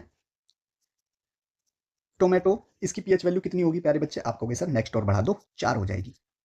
ठीक है प्यारे बच्चे, ब्लैक कॉफी की बात कर लेता हूं मैं, black coffee, COFF black coffee की पीएच वैल्यू कितनी होती है प्यारे बच्चे, आप कहोगे सर पीएच वैल्यू जो 5 होती है।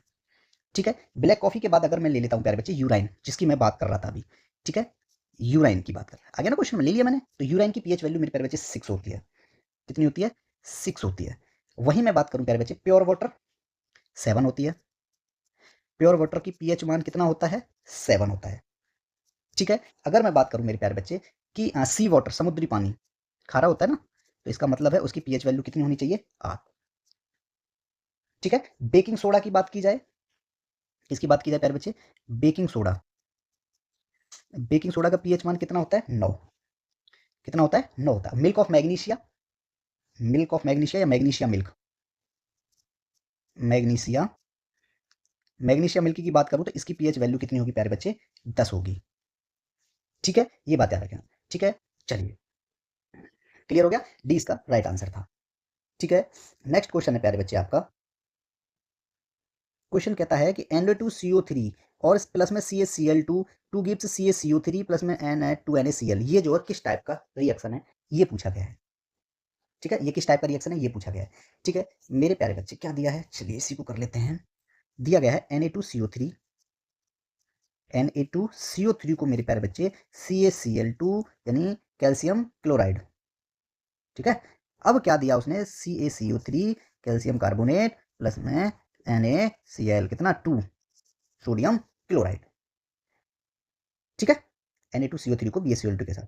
ठीक है, इसमें मेरे प्यारे बच्चे एक बात पता है मुझे, अब इसमें आप देखोगे एक तो ये कैसा रिएक्शन है प्यारे बच्चे, आप कहोगे सर हमें तो नहीं पता, मैं बता देता हूँ। अगर इसमें देखोगे एक तो ये आपका डबल डिस्प्लेसमेंट रिएक्शन है, क्यों, क्योंकि इसमें जो Na2 है मेरे प्यारे बच्चों, किसके साथ अभिक्रिया कर रहा है, Na2 क्लोरीन के साथ, इसके साथ अभिक्रिया की। और यही मेरे प्यारे बच्चे इसने CO3 ने जो है किसके साथ अभिक्रिया की, आपको सर Ca के साथ। ठीक है, किसके साथ अभिक्रिया कर ली, Ca के साथ। ठीक है, तो ये क्या रहा, ये डबल डिस्प्लेसमेंट रहा। ठीक है, डबल डिस्प्लेसमेंट रिएक्शन क्या होता है, double displacement reaction is a chemical reaction where two reactant compound exchange their ions from two new compounds. ठीक है, यानी वह रासायनिक अभिक्रिया जिसमें दो आयनिक यौगिक अपने आयनों का आदान प्रदान करके दो नए यौगिक बनाते हैं, उन्हें क्या कहते हैं, द्विविस्थापन अभिक्रिया कहते हैं। तो एक चीज तो मुझे यही पता लग गई कि ये कौन सी है प्यारे बच्चे, एक तो कहोगे सर आप ये डबल डिस्प्लेसमेंट है, क्या है ये, लिख देता हूं, एक तो ये डबल डिस्प्लेसमेंट है, डिस्प्लेसमेंट यानी द्विविस्थापन, द्विविस्थापन। ठीक है, अब दूसरी चीज इसमें मुझे एक और दिख रही है मेरे प्यारे बच्चे, इसमें एक प्रेसिपिटेट बन रहा है, कौन सा, व्हाइट प्रेसिपिटेट इसमें एक बना हुआ है, और वो है आपका CaCO3। ठीक है, कैल्शियम कार्बोनेट CaCO3, ये जो आप देख रहे हो ये क्या है मेरे प्यारे बच्चे, आप कहोगे सर ये तो व्हाइट प्रेसिपिटेट है। क्या है ये आपका कैल्शियम कार्बोनेट व्हाइट प्रेसिपिटेट है, व्हाइट प्रेसिपिटेट है, तो इसलिए इसको हम व्हाइट प्रेसिपिटेशन रिएक्शन भी कहेंगे, यानी अवक्षेपण अभिक्रिया, प्रेसिपिटेशन, प्रेसिपिटेशन रिएक्शन। ठीक है, क्यों? क्योंकि इसमें जो है प्यारे बच्चे व्हाइट प्रेसिपिटेट बना, किसका? कैल्शियम कार्बोनेट का, इसलिए ये डबल डिस्प्लेसमेंट भी है। ठीक है, और ये प्रेसिपिटेशन रिएक्शन भी है। तो ऑप्शन नंबर जो है मेरे प्यारे बच्चे इसका सी राइट आंसर होगा। ठीक है, चलिए समझ आया। नेक्स्ट क्वेश्चन है आपका प्यारे बच्चे ये वाला। इसमें कहता है कि छोटे मांसाहारी या द्वितीयक उपभोक्ता डैश स्तर पर आते हैं। कौन से स्तर पर आते हैं? तीसरे पर, चौथे पर, दूसरे पर या पहले पर? मेरे प्यारे बच्चे मैं आपसे ये कहूँ, एक ट्रायंगल आपको मैं बना के समझा देता हूँ। ठीक है, इस तरीके से।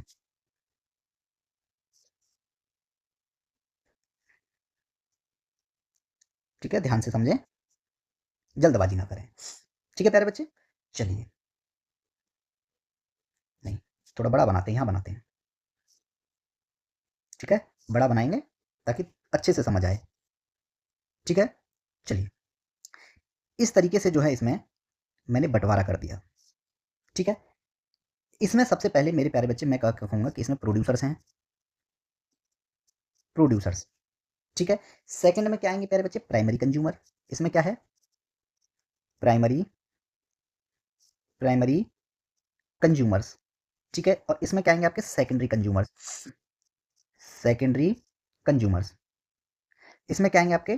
Territory consumers, territory consumer.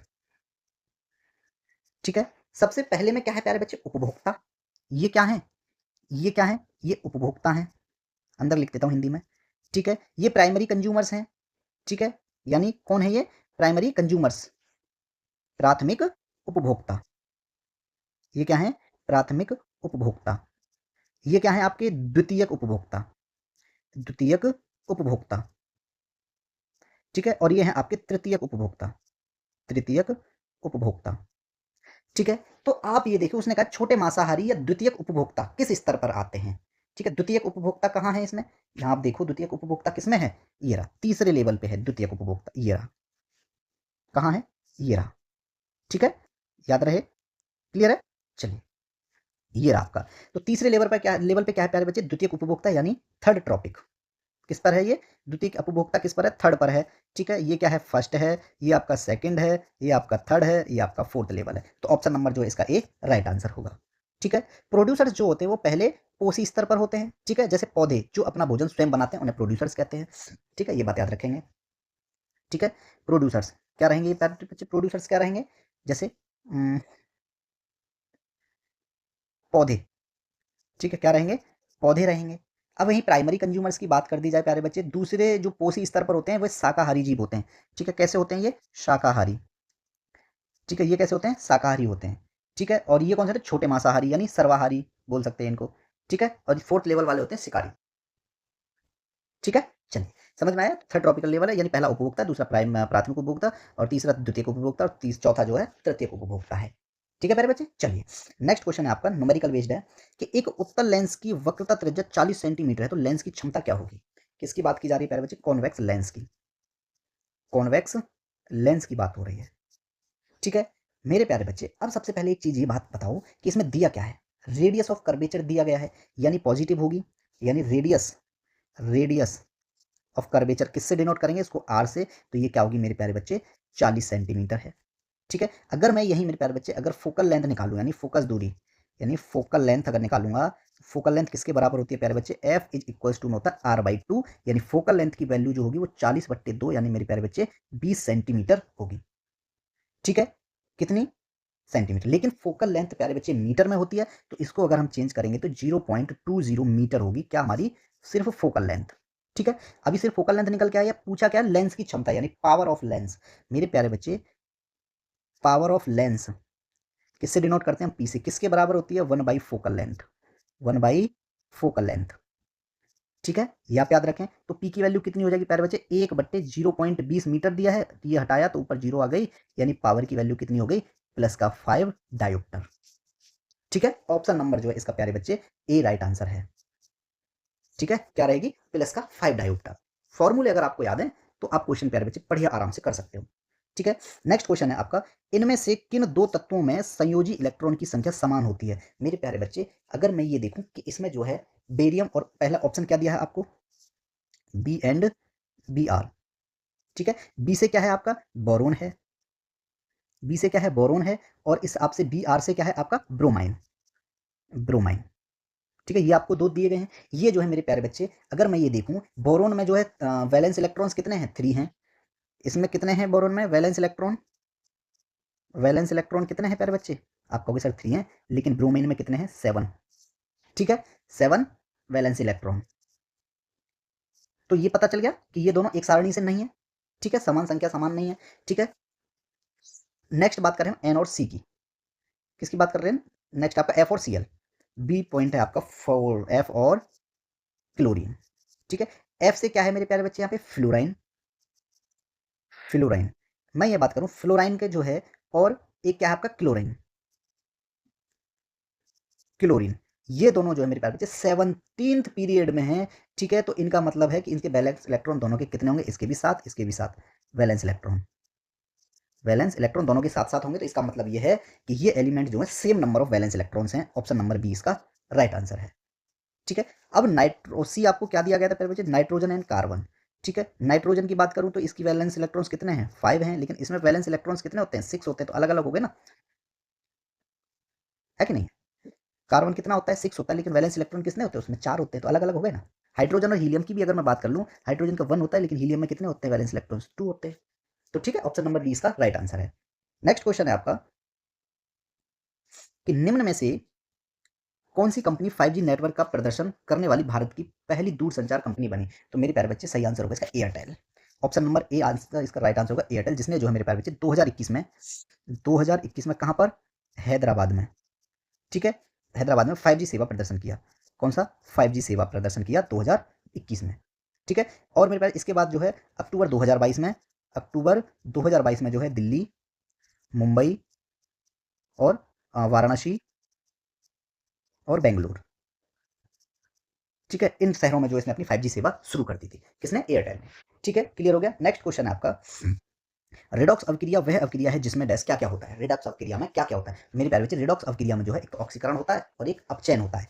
ठीक है, ऑक्सीडेशन और रिडक्शन जिसमें होते हैं उसको हम क्या बोलते हैं, रिडॉक्स रिएक्शन बोलते हैं। The reaction in which oxidation and reduction occurs simultaneously, simultaneously, क्या बोलते हैं इसको, सिमुलेटनेसली, यानी एक साथ होते हों, तो उनको क्या बोलते हैं, रिडॉक्स अवक्रिया बोलते हैं, रिडॉक्स रिएक्शन बोलते हैं। जैसे मैं आपको बताऊं प्यारे बच्चे, जैसे ये क्या है, CuO है, इसको जो है मैंने H2 के साथ अवक्रिया की, और इसको मैंने हीट किया, तो क्या बना, यानी कॉपर Cu प्लस में H2। अब इसमें यहाँ पे आप देखो, ये रिडक्शन हो रहा है, ये क्या हो रहा है, ये रिडक्शन हो रहा है, ये क्या हो रहा है, रिडक्शन हो रहा है, लेकिन ये क्या हो रहा है, ये ऑक्सीडेशन हो रहा है, ऑक्सीजन जुड़ रहा है ना, ऑक्सीडेशन हो रहा है। क्या हो रहा है, ये ऑक्सीडेशन हो रहा है। ठीक है, if a substance gain oxygen during a reaction is said to be oxidised, और अगर वो जो है लॉस करे ऑक्सीजन को तो उसको क्या कहते हैं, रिडॉक्स। ठीक है, इसमें ऑक्सीडेशन भी हो रहा है, कहाँ पे हो रहा है, देखो ऑक्सीडेशन भी हो रहा है इसमें। ठीक है, और इसमें रिडक्शन भी हो रहा है। ऑक्सीडेशन और रिडक्शन अगर इन दोनों में होंगे तो इसको क्या कहेंगे हम, इसको मेरे प्यारे बच्चे कहेंगे रिडॉक्स रिएक्शन, रिडॉक्स रिएक्शन। ठीक है, इसको क्या कहेंगे हम, रिडॉक्स रिएक्शन कहेंगे। तो ऑप्शन नंबर जो है इसका बी राइट आंसर है। ठीक है, चलिए क्लियर हो गया। नेक्स्ट क्वेश्चन है मेरे प्यारे बच्चे,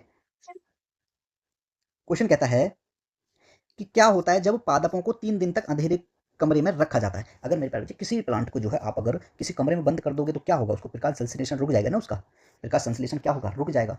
ठीक है, और देखो क्या होगा, सबसे पहले क्या रहेगा, प्रकाश संश्लेषण रुक जाएगा उसका, प्रकाश प्रकाश संश्लेषण रुक जाएगा। ठीक है, सबसे मेन बात यही है कि प्रकाश संश्लेषण रुक जाएगा उसका। ठीक है, और पौधों को जो प्रकाश संश्लेषण के लिए प्रकाश की आवश्यकता होती है, जो भोजन बनाने की प्रक्रिया है। ठीक है, भोजन बनाने की प्रक्रिया रुक जाएगी। ठीक है, भोजन बनाने के लिए क्या चाहिए उनको, प्रकाश संश्लेषण जरूरी है। ठीक है, और प्रकाश जो है अंधेरे कमरे में मिलेगा नहीं, और उसमें क्या होगा मेरे प्यारे बच्चे, प्रकाश न मिलने पर पौधे अपने अंदर जो है संग्रहित ऊर्जा, जो कि मुख्य रूप से स्टार्च के रूप में होती है, वो क्या होगी प्यारे बच्चे, नष्ट हो जाएगी, समाप्त हो जाएगी। ठीक है, तो ऑप्शन नंबर जो है डी इसका राइट आंसर है। ठीक है, ये बात याद रखेंगे। ठीक है, पौधे अपने अंदर जो है ऊर्जा को, पौधे है, ठीक है, पौधा है ये कोई, ठीक है, ये कोई पौधा है, लेकिन इसके अंदर मेरे प्यारे बच्चे जो ऊर्जा है, क्या है, इसके अंदर जो ऊर्जा है वो किस चीज़ के है, किस रूप में है, स्टार्च के रूप में है। किसके रूप में है, स्टार्च के रूप में है। और इसको जब धूप नहीं मिलेगी मेरे प्यारे बच्चे, तो इसको आवश्यक जो जीवन प्रक्रिया जारी रखने के लिए वो जारी नहीं रह पाएंगे, और वो क्या होगा, पेड़ क्या होगा मेरे प्यारे बच्चे, एकदम से उसकी स्टार्च जो है क्या हो जाएगा, प्लांट्स का स्टार्च खत्म हो जाएगा, जो कि बहुत जरूरी है। ठीक है, क्लियर है, तो स्टार्च क्या हो जाएगा, खत्म हो जाएगा, तो plant starch resources get used up. ठीक है, ऑप्शन नंबर डी इसका राइट आंसर है। नेक्स्ट क्वेश्चन है आपका कि चुंबकीय क्षेत्र रेखाएं डैश होती हैं, कैसी होती हैं? बंद कृत, बिंदु, खुले पास या सीधी रेखाएं। देखिए मेरे प्यारे बच्चे, मैं ये कहूँ आपसे कि ये मेरे पास दो, इस तरीके से मैं कहूँ आपसे, ठीक है, ध्यान से देखें, मेरे साथ बने रहें, ठीक है। मैं ये कहूँगा कि इस तरीके से, ठीक है, ये है, ये क्या है मेरे प्यारे बच्चे? ये साउथ पोल है, और ये क्या है मेरे प्यारे बच्चे? ये नॉर्थ पोल है, ठीक है। इसमें जो है मेरे प्यारे बच्चे, जो रेज होती हैं, ठीक है, जो रेखाएं हैं, ठीक है, जो चुंबकीय, ठीक है, जो चुंबकीय क्षेत्र हैं, कौन? चुंबकीय फील्ड लाइन बोलते हैं, मैग्नेटिक फील्ड लाइन, जो इस तरीके से हैं, किस तरीके से हैं वो? इस तरीके से हैं मेरे प्यारे बच्चे इसमें, ठीक है। किस तरीके से हैं? इस तरीके से हैं, जो मैं आपको दिखा रहा हूँ, ठीक है। इसमें इस तरीके से जो है ये एक दूसरे से कर्व्ड बनी रहती हैं, ठीक है, ये आप याद रखेंगे, ठीक है।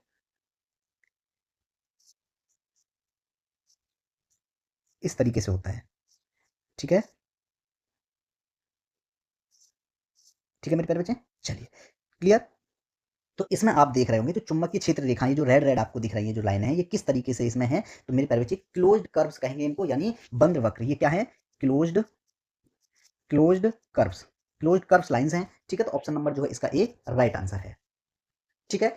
चलिए नेक्स्ट क्वेश्चन है आपका मेरे प्यारे बच्चे, पहाड़ियों से रिलेटेड है।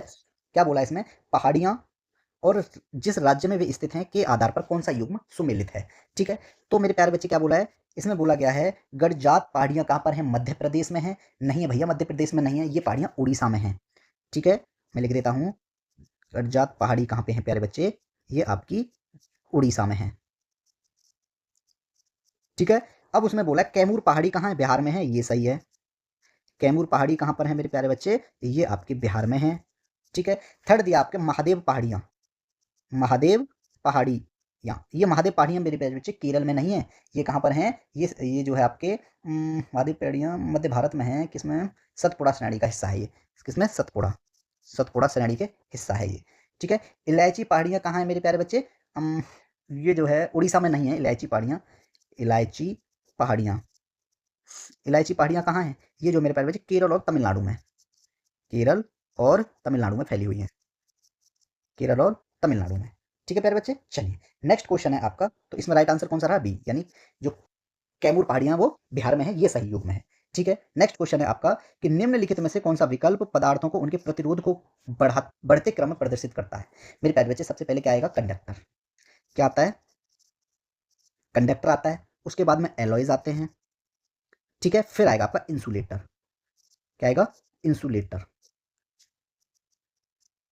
इंसुलेटर, ठीक है। चालक क्या है? चालक को जो है विद्युत धारा आसानी से प्रवाहित होती है, क्योंकि इनमें क्या होता है बेटे? विद्युत धारा के प्रवाह की जो प्रतिरोध होता है वो बहुत कम होता है, जैसे चांदी है, तांबा है, सोना है, सब क्या है? कंडक्टर्स हैं, ठीक है। एलोइज का है मेरे प्यारे बच्चे, ये मिश्र धातु ऐसे पदार्थ होते हैं जिनमें चालकों की तुलना में जो प्रतिरोध अधिक होता है, ठीक है। उसके बाद में आपका विद्युत रोधक आ जाएगा, ठीक है। ऑप्शन नंबर जो है इसमें डी राइट आंसर है, ठीक है। नेक्स्ट क्वेश्चन है आपका कि 1923 में स्वराज पार्टी का गठन जो किसने किया था? प्यारे बच्चे 1923 में स्वराज पार्टी का गठन जो है ना, दो नेताओं के द्वारा किया गया था, और वो कौन कौन थे? चित्तरंजन दास, चित्तरंजन दास, चित्तरंजन दास, और एक और कौन थे प्यारे बच्चे? और एक और थे, चित्तरंजन साथ किसको दिया गया? मोतीलाल नेहरू। कौन था? मोतीलाल नेहरू, मोतीलाल नेहरू। इन्होंने जो है प्यारे बच्चे स्वराज पार्टी का गठन किया था, ठीक है। कब किया गया था? 1 जनवरी 1923 को, 1 जनवरी, 1 जनवरी 1923 को, ठीक है। इसका जो उद्देश्य था वो क्या था? कि ब्रिटिश औपनिवेशिक सरकार के भीतर से कार्य करके उसे जवाबदेह बनना था, ठीक है। ये बात याद रखें, क्लियर है। चलिए नेक्स्ट क्वेश्चन है आपका प्यारे बच्चे, इसने कहा है कि the first 5 year plan was based on PC Mahalanobis. नहीं, सही कथन का चयन करना है इसमें मेरे प्यारे बच्चे। तो पहली पंचवर्षीय योजना जो पीसी महालानोबिस पर आधारित नहीं थी, फर्स्ट जो थी वो किस पर थी प्यारे बच्चे? फर्स्ट 5 ईयर प्लान जो था वो हेरोडोमर पर आधारित था। किस पर? हेरोडोमर, हेरोडोमर मॉडल पर आधारित था, हेरोडोमर मॉडल पर आधारित था, ठीक है प्यारे बच्चे, ये आप याद रखेंगे, ठीक है। अब नेक्स्ट दिया है आपका कि Jawaharlal Nehru was the first deputy chairman of the planning commission, की योजना आयोग के पहले उपाध्यक्ष कौन थे प्यारे बच्चे? किसका नाम दिया गया है इसमें? जवाहरलाल नेहरू। नहीं, ये भी गलत है, पहला भी गलत था, ठीक है। नेक्स्ट दिया है the second 5 year plan was based on the PC Mahalanobis model, ये सही है, ठीक है। द्वितीय पंचवर्षीय योजना किस पर आधारित थी? पीसी महालानोबिस पर आधारित थी, ये सही है, ठीक है। तो ऑप्शन नंबर जो है इसका प्यारे बच्चे सी राइट आंसर है, ठीक है। चलिए नेक्स्ट क्वेश्चन है आपका, ये क्वेश्चन कहता है कि सजातीय श्रेणी के सदस्यों के मध्य कितना अंतर है। सजातीय यानी जो क्या है, होमोलोगस है। जैसे मैं ये कहूँ प्यारे बच्चे CH2, ठीक है, अब इसमें क्या आएगा C2H4 आएगा होमोलोगस सीरीज के हिसाब से। जैसे मैं ये कहूँ प्यारे बच्चे C2H6 ले लिया मैंने, क्या ले लिया मैंने, सबसे पहले C2H6 ले लिया, ठीक है। अगर नेक्स्ट मैं लूंगा तो क्या होगा C3H8, क्यों, देखो अगर कार्बन मेरे पास 2 है तो इसका मतलब हाइड्रोजन की संख्या 3 है मेरे पास, सॉरी 6 है, ठीक है। करेक्ट स्ट्रक्चर बन गया। C3 के लिए अगर मैंने कहा है आपको कार्बन कितने हैं मेरे पास प्यारे बच्चे 3 है, तो हाइड्रोजन की संख्या इसमें कितनी होनी चाहिए, 8 होनी चाहिए। तो इसमें हाइड्रोजन की संख्या 8 है, हो गया ना कंप्लीट, चेन चेन कंप्लीट हो गई। तो अगर मैं C3 सॉरी सॉरी क्या लिख गया ये, C3H8 में से मेरे प्यारे बच्चे अगर C2H6 घटाऊंगा तो मेरे पास सिर्फ CH2 बचेगा, ठीक है। तो ये समजातीय श्रेणी है क्योंकि एक ही संगत से हैं, ठीक है। तो समजातीय श्रेणी के सदस्यों के मध्य जो सिर्फ CH2 का अंतर होता है, ये बात याद रखेंगे। ऑप्शन नंबर जो इसका बी राइट आंसर है, CH2 का अंतर है सिर्फ, ठीक है। चलिए नेक्स्ट क्वेश्चन है आपका कि भारतीय संविधान के मूल कर्तव्यों को शामिल करने के अनुशासन अनुशंसा करने वाले स्वर्ण सिंह समिति का गठन किस प्रधानमंत्री ने किया था, तो इंदिरा गांधी जी ने किया था, ठीक है। ऑप्शन नंबर 20 का राइट आंसर है, ठीक है। 1976 में किया गया था, कब, 1976 में किया गया था, ठीक है, जिसमें भारतीय संविधान में मौलिक कर्तव्यों को शामिल किया गया था, ठीक है, 1976, ठीक है। ये बात याद रखेंगे। मौलिक कर्तव्य किसमें है, मौलिक कर्तव्य की बात की जाए, मौलिक मौलिक कर्तव्य भाग 4 के ए में है, ठीक है। ये कब जोड़े गए थे, 1976 में, कब, 42वें संविधान संशोधन द्वारा, 42वें संविधान संशोधन द्वारा, ठीक है। किसकी सिफारिश पर, किसकी सिफारिश पर, स्वर्ण सिंह समिति, स्वर्ण सिंह समिति की सिफारिश पर, ठीक है। ये आप याद रखेंगे, क्लियर हो गया। चलिए नेक्स्ट क्वेश्चन है आपका प्यारे बच्चे, इसने बोला कि सोडियम हाइड्रोक्साइड को सोडियम हाइड्रोक्साइड के साथ कार्बन डाइऑक्साइड को ठीक है, क्या बोला, कार्बन डाइऑक्साइड को यानी CO2 को, अगर CO2 को अगर मेरे प्यारे बच्चे किसके साथ, NaOH के साथ अगर अपक्रिया कराई जाएगी तो क्या मिलेगा, ये बोला है, ठीक है। तो इनमें से कौन सा अपक्रिया सही है ये पूछा है, तो Na2 ये क्या बन जाएगा, Na2CO3 मिलेगा और वाटर निकल के आ जाएगा। इसको अगर बैलेंसिंग करेंगे तो 2 यहाँ लगाना है और तो कहीं नहीं लगाना है, ठीक है। अगर कार्बन डाइऑक्साइड को सोडियम हाइड्रोक्साइड के साथ अगर अपक्रिया कराई तो मेरे प्यारे बच्चे सोडियम कार्बोनेट और H2O मिल गया हमें, ठीक है। तो ऑप्शन नंबर जो है 20 का राइट आंसर है, ठीक है। ये बात याद रखेंगे, ये डिस्प्लेसमेंट रिएक्शन है, ये भी बात याद रखना आप, ठीक है। चलिए नेक्स्ट क्वेश्चन है आपका कि वस्तु को अवतल दर्पण के सामने कहाँ रखने पर छोटा प्रतिबिंब निर्मित होता है। अगर मेरे प्यारे बच्चे मैं ये कहूँ, इसने बोला है कि वस्तु at what position of the object placed to form a concave mirror की डिमिनिश्ड इमेज बने, यानी इमेज कैसी बने, छोटा प्रतिबिंब बने। देखो ये क्या है, ये है आपका कॉनकेव मिरर, ठीक है। ये आपकी प्रिंसिपल एक्सिस हो गई, ठीक है। ये क्या है आपका पॉइंट C यानी सेंटर ऑफ कर्वेचर है, ठीक है। अगर मैंने ऑब्जेक्ट यहाँ रख दिया, अगर मैं object beyond centre of curvature यानी वक्रता केंद्र के परे रखता हूं तो मेरे प्यारे बच्चे यहाँ से एक ऑब्जेक्ट लाइन निकलती है, ठीक है। जो कहाँ से निकलेगी, यहाँ पे क्या है प्यारे बच्चे, ये F है, ठीक है। ये फोकल लेंथ है, ये सेंटर ऑफ कर्वेचर है, ऑब्जेक्ट सेंटर ऑफ कर्वेचर के पीछे रखा गया है, तो ये जो लाइन है कहाँ से निकलेगी प्यारे बच्चे, फोकस से निकल जाएगी, ठीक है। और जो लाइन सेंटर ऑफ कर्वेचर से जाती है प्यारे बच्चे वो कहीं नहीं टकराती है, सेंटर ऑफ कर्वेचर से ही जाती है और सेंटर ऑफ कर्वेचर से ही वापस आ जाती है। तो आप यहाँ देखोगे तो ऑब्जेक्ट जो है क्या बना, इमेज जो है प्यारे बच्चे छोटी बनी और कहाँ बनेगी, यहाँ पे, यानी F और C के मध्य बनेगी लेकिन छोटी बनेगी, ठीक है प्यारे बच्चे। F और C के मध्य बनेगी लेकिन कैसी बनी है, छोटी बनी है, कहाँ पे, यहाँ पे, ठीक है। तो ऑप्शन नंबर जो है इसका बी राइट आंसर होगा, ठीक है प्यारे बच्चे। चलिए नेक्स्ट क्वेश्चन आपका क्या कहता है मेरे प्यारे बच्चे, नेक्स्ट क्वेश्चन कहता है कि विद्युत बल्ब का फिलामेंट दिए गए पदार्थों में से किससे बना होता है, तो भैया वो टंगस्टन से बना होता है, किससे बना होता है, टंगस्टन से बना होता है। ये बात याद रखेंगे, क्यों, क्योंकि इसका जो है ये उच्च गलनांक होता है, कैसा होता है ये, उच्च गलनांक, उच्च गलनांक है। टंगस्टन सबसे अधिक होता है इसका उच्च गलनांक, ठीक है, किसका, टंगस्टन का, ठीक है। अंदर बनने वाले जो अत्यधिक तापमान को ये झेलने में मदद करता है, ठीक है। यानी रेसिस्टिविटी भी इसकी क्या होती है मेरे प्यारे बच्चे, अगर मैं रेसिस्टिविटी की बात करूं, रेसिस्टिविटी, ठीक है, प्रतिरोधकता, प्रतिरोधकता की बात करूं तो प्रतिरोधकता भी इसकी क्या होती है मेरे प्यारे बच्चे, उच्च होती है, ज्यादा होती है, ठीक है। इसका टंगस्टन का परमाणु क्रमांक क्या है, किसका, टंगस्टन का परमाणु क्रमांक वो क्या है, 74 है। और इसकी एटॉमिक रेडियस की बात करूं, एटॉमिक रेडियस यानी परमाणु त्रिज्या, छोटी छोटी चीजें हैं पेपर में पूछ ली जाती हैं, 0.136 नैनोमीटर, ठीक है। ऑप्शन नंबर जो है क्या है, सी राइट आंसर है कि जो बल्ब का अंदर का फिलामेंट जो होता है वो टंगस्टन से बना होता है, ठीक है प्यारे बच्चे। चलिए नेक्स्ट क्वेश्चन है आपका, क्वेश्चन कहता है आपसे कि निम्नलिखित में से किस त्योहार को पीरला पांडुगा के नाम से जाना जाता है। मेरे प्यारे बच्चे, पीरला पांडुगा जो है मुहर्रम को कहा जाता है। किसको? मुहर्रम को। मुहर्रम को कहा जाता है। और मेरे प्यारे बच्चे, ये तेलंगाना राज्य में मनाया जाता है। किस में मनाया जाता है? तेलंगाना राज्य में। तेलंगाना राज्य में मनाया जाता है, ये बात याद रखेंगे। और मेरे प्यारे बच्चे, पीरला पांडुगा मुहर्रम को ही कहा जाता है। क्या कहा जाता है? पीरला पांडुगा। ठीक है, किसको? मुहर्रम को। ऑप्शन नंबर जो है इसका सी राइट आंसर है। ठीक है, चलिए यहाँ पे जो है आपकी क्लास खत्म हो जाती है। ठीक है, टेलीग्राम चैनल आप ज्वाइन कर लेना। ठीक है फ्रेंड्स, हमारे साथ जुड़ने के लिए आपका बहुत बहुत धन्यवाद। वीडियो को लाइक और चैनल सब्सक्राइब करने के लिए भी धन्यवाद। ठीक है, चलिए मिलते हैं आपसे अगली वीडियो में, तब तक के लिए आप सबसे अलविदा लेते हैं। धन्यवाद।